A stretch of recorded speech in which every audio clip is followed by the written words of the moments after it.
आज हमारे साथ मौजूद हैं पंडित महेश दत्त रामायणी जी।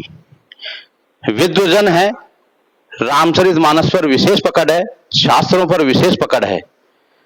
यहाँ पर सुबह से लोगों का जमावड़ा रहता है। ज्योतिष के भी विशेषज्ञ हैं गुरुजी। हम गुरुजी से चर्चा करेंगे। जल्द ही नवरात्रि आने वाली है। नवरात्रि में किस तरह से हम अनुष्ठान करें, कैसे हम पूजा करें, कैसे अपने इष्ट को हम मनाएं ताकि हमारे जो संकट हैं वो दूर हों और हमारा इष्ट, हमारा आराध्य हमसे प्रसन्न हो। गुरुजी आपको बहुत बहुत बधाई। नवरात्र आ रहे हैं। हम संसार जगत के दर्शकों के लिए ये विशेष वीडियो इसलिए बना रहे हैं, आपके पास पहुंचे हैं यहाँ, कि एक भ्रांति रहती है श्रद्धालु के कि वो क्या करे, किसकी पूजा करे, कैसे करे और उसको परिणाम मिले। क्योंकि पूजा करने के उपरांत भी कई असंतुष्ट रहते हैं कि हमारी पूजा भगवान ने स्वीकार की है कि नहीं। कोई बजरंगबली को पूज रहा है, कोई माता को पूज रहा है, कोई अपने इष्ट को पूज रहा है, तो वो प्रसन्न हुए कि नहीं, उनकी पूजा वहां तक पहुंची कि नहीं, तो वो आत्मसंतुष्टि उनको कैसे मिले और किस तरीके से वो पूजा करें, थोड़ा सा इस बारे में प्रकाश डालिए और पूजा का विधान भी बताएं ताकि नवरात्रि में किस तरह से घट स्थापना करके और विधिवत रूप से पूजा की जा सके। शुभम, बात ऐसी है कि सर्वप्रथम तो हम राहुल जी को आशीर्वाद देंगे कि ये सनातन के लिए इस तरह के प्रसंग और प्रश्न लाते हैं, विद्वज्जनों के पास जाते हैं, तो इनकी दीर्घायु की कामना, आरोग्य की कामना भगवती राजराजेश्वरी से और भगवान शिव से करते हैं। और प्रश्न इस बात का है कि आपने पूछा कि कई दर्शक, कई श्रद्धालु नवरात्रि में अपनी पूजा कैसे करें तो उनको दैविक शक्ति की कृपा मिले। उसके लिए बड़ा सुंदर है कि आपको पता है नवरात्रि के पहले 15 दिन होता है श्राद्ध का। क्या होता है? श्राद्ध का। श्राद्ध शब्द कैसे बना? श्रद्धा से बना श्राद्ध। कि श्रद्धा कौन है? गोस्वामी जी बोल रहे हैं कि भवानी शंकरो वंदे श्रद्धा विश्वास रूपिणौ। हम भवानी और शंकर की वंदना करते हैं। वो कौन है? कि भवानी श्रद्धा रूपा। भगवती तो श्रद्धा की स्वरूप है और भगवान शिव विश्वास के स्वरूप है। तो प्रश्न इस बात का है कि नवरात्रि में कैसे पूजा करें। जैसे कोई धनाढ्य है, वो राज उपचार से पूजा करेगा, बड़ा बड़े अर्थ संधान करता हुआ वह भगवती की पूजा करेगा, उनको श्रृंगार कराएगा, बड़े बड़े विद्वान उनके। पर गरीब कैसे करे? प्रश्न इस बात का है, गरीब कैसे पूजा करे? उसके लिए गोस्वामी जी ने मानस में बहुत अच्छा कहा है कि भाई देखो, गरीब के पास पैसा तो ना हो, पर गरीब के पास अगर श्रद्धा और विश्वास का संबल होगा तो विनिश्चित उसकी नवरात्रि सफल होगी। इसलिए प्राणी मात्र को हम इस संचार जगत के माध्यम से यह कहना चाहेंगे कि कभी भी पूजा नवरात्रि में आप करें। अच्छा, भारतीय वर्ष में नवरात्रि कितनी होती है लोगों को दो ही पता है कि एक तो शारदीय नवरात्रि जो आने वाली है 3 अक्टूबर को, आश्विन शुक्ला प्रतिपदा, और आगे आएगी नवरात्रि चैत्र की, वह जो बासंतिक नवरात्रि है। उसके मध्य दो नवरात्रि और आती है। उस नवरात्रि का नाम है गुप्त नवरात्रि। इसकी चर्चा फिर कभी बाद में करेंगे। अभी तो वर्तमान में आने वाली नवरात्रि की चर्चा हम कर रहे हैं कि वर्तमान में 15 दिन पहले श्राद्ध जो ही समाप्त हुए, अमावस्या को, प्रतिपदा को नवरात्रि शुरू होती है। पहले नवरात्रि शब्द पे अपना आप शब्दार्थ सुने कि नवरात्रि, नव यानी नो, नव यानी नया। संस्कृत में दोनों ही अर्थ है। नव यानी, नव्य यानी नयापन, और नव यानी नौ, 9 का अंक, दोनों ही यहाँ सही है। क्योंकि ये जो नवरात्रि आ रही है, शारदीय है, इस समय हमारी फसलें तैयार होकर के कृषि प्रधान इस देश को ऋषि प्रधान बनाने में सहायक होता। अन्न न होगा तो ऋषि हवन कैसे करेंगे? इसलिए ये 9 रात्रियां हमारी उस ईश्वर की उपासना के लिए अत्यंत आवश्यक है। और वो आवश्यकता इसलिए है कि ये नवरात्रि भी केवल भारत सनातनियों में ही है। क्यों? आपको पता है, नवरात्रि तो कह दिया, कोई 9 दिन भी कहते हैं।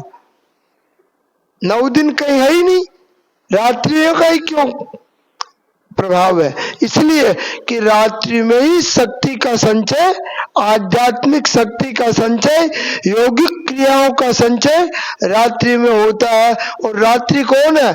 या देवी सर्वभूतेषु निद्रा रूपेण संस्थिता। रात्रि में नींद आती है और वही भगवती निद्रा रूप में संस्थित रहती है। इसलिए रात्रि ही का हमारे यहाँ शक्ति संचय करने के दिन है। तो वैसे तो प्रातः काल करो, मध्याह्न काल करो, सायंकाल करो, कभी भी ईश्वर का नाम लो, पर नवरात्रि को रात्रि में उपासना करने का बड़ा महत्व है। अस्तु, पहले तो रात्रि शब्द पे, रात्रि यानी रात्रि का अभिप्राय है कि हम दिन का स्वागत करने के लिए रात्रि में पूजा कर रहे हैं। और दिन का अतिथि कौन है? सूर्य है।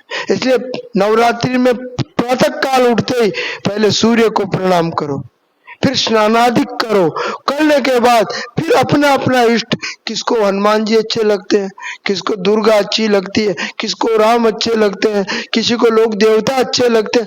जो भी देवता अच्छे लगे उस देवता को नवरात्रि के आगमन पे उसकी पूजा करने से आने वाले 6 महीने हमारे लिए सुख प्रदान करेंगे। अब वो पूजा कैसे करें? अगर घर में दीपक हो, अगर घर के अंदर घी हो, माचिस हो, कुछ ही ना हो, तो केवल मात्र अपने भगवान का ध्यान करते हुए आसन पर बैठ के उनको प्रेम से पुकार करें, उनका नाम का स्मरण करें। जैसे सीताराम सीताराम, यह भी पूजा है। क्यों? आपको मालूम है रूप किसके अधीन है? देखई रूप नाम आधीना। रूप नाम के अधीन है, नाम रूप के अधीन नहीं है। पहले नाम होता है, उसके बाद रूप दिखता है। इसलिए आप उनका नाम का जप करते रहेंगे। दुर्गा दुर्गा दुम दुर्गाय नमः। संस्कृत के विद्वान हो तो दुर्गा सप्तशती का पाठ करो, नहीं दुर्गा चालीसा का ही पाठ करो, उसमें दुर्गा शब्द तो है ना कम से कम। इसलिए उनके नाम की उपासना अगर हम नाम जप करके करेंगे उतना ही फल मिलेगा, श्रद्धा युक्त करेंगे जितना आप राजोपचार से कि पाद्यम अर्घ्यम आचमनियम स्नानम वस्त्रम तांबूल पत्रम पुंगी फलम नैवेद्यम आदि आदि, इनकी पंचोपचार, षोडशोपचार, राजोपचार, चतुष्षष्ठी उपचार, ऐसी पूजा भी कर सकते हैं। पर भारतीय संस्कृति इतना हमको देती है कि अगर किसी के पास कुछ भी ना हो, श्रद्धा से उसका नाम तो ले सकता है। अच्छा, कोई गूंगा हो, वो नाम भी नहीं ले सकता। क्यों राहुल जी? अगर गूंगा हो, नाम भी नहीं ले सकता, तो उनका ध्यान कर ले। अच्छा, गूंगा हो तो नाम नहीं लिया तो उनका उस अपने इष्ट का ध्यान कर ले, उतना ही फल मिलेगा जितना फल नाम से मिलेगा। अच्छा, कोई अंधा भी हो, गूंगा भी हो, वो कैसे करे? अरे उनके यश का, गुणग्राम का कीर्तन सुन ले तो भी उतना लाभ मिलेगा। बताओ, इस सनातन के अलावा किसी धर्म में ऐसा सीधा मार्ग है जहाँ नवरात्रि भी आती है, शिवरात्रि भी आती है, काल रात्रि भी आती है, महारात्रि भी आती है, मोह रात्रि भी आती है, दाउन रात्रि भी आती है। और एक ऐसी रात्रि का आज मैं संचार जगत के माध्यम से कर रहा हूँ कि एक रात्रि और आती है, उस रात्रि का नाम है शरद रात्रि। वो ठीक नवरात्रि के 4 दिन बाद आएगी, उसका नाम है शरद पूर्णिमा। उस रात्रि का तो बड़ा भारी महत्व है। वो फिर अधिक समय नहीं लेंगे। अब हम इतना ही बोल करके अपनी वाणी को विराम इसलिए देंगे क्योंकि शरद रात्रि का जब उत्सव आएगा तब फिर हम इसी से जुड़ेंगे और आपको बराबर ये बताते रहेंगे कि भारत में रात्रियों का क्या महत्व है। इसीलिए देखो आपको चमत्कार दिखा रहे हैं कि हमारा तो दिन प्रातः काल सूर्य की पहली किरण से होता है, पर अंग्रेजों का दिन रात्रि में 12 बजे होता है, समझे? जबकि वो दिन नहीं है। रात में दिन कैसे होगा? दिन का मतलब है कि सूर्य उदित हो, इसका नाम है दिनकर।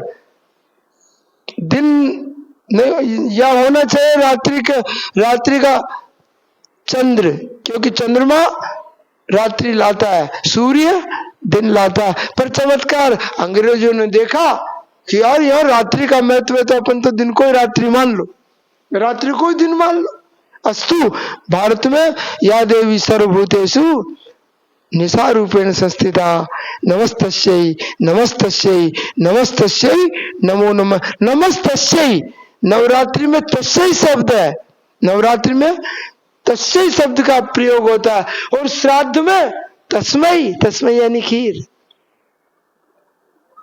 तस्मै स्वधा, तस्मै स्वधा, तस्मै। उन पितरों को हम जल दे रहे तस्मै, और फिर वो जल दे के तस्मै कह के और उनका खीर का भोग लगाते हैं। तस्मै और तस्मै ये दोनों एक साथ। 15 दिन तस्मै और 10 दिन तस्यै। या देवी सर्वभूतेषु शक्ति रूपेण संस्थिता नमस्तस्यै। इधर तस्मै, इसलिए हमारे हिंदुस्तान में, विश्व में ऐसा कोई देश नहीं है जहां महीने के 2 पक्ष हो। केवल मात्र हमारे ही एक भारतीय संस्कृति है जहां महीने के 2 पक्ष होते हैं। महीने में 30 दिन कह देते हैं, नहीं 15-15 दिन के 2 पखवाड़े। ये भारतीय संस्कृति का चमत्कार है, और इन्हीं के साथ आप संचार जगत से जुड़ते रहें तो आपको आध्यात्मिक, आधिदैविक और आदि भौतिक तीनों सुख की प्राप्ति होगी। ये मेरा दावा चैलेंज से कहता हूं और राहुल जी को आशीर्वाद देता हूं।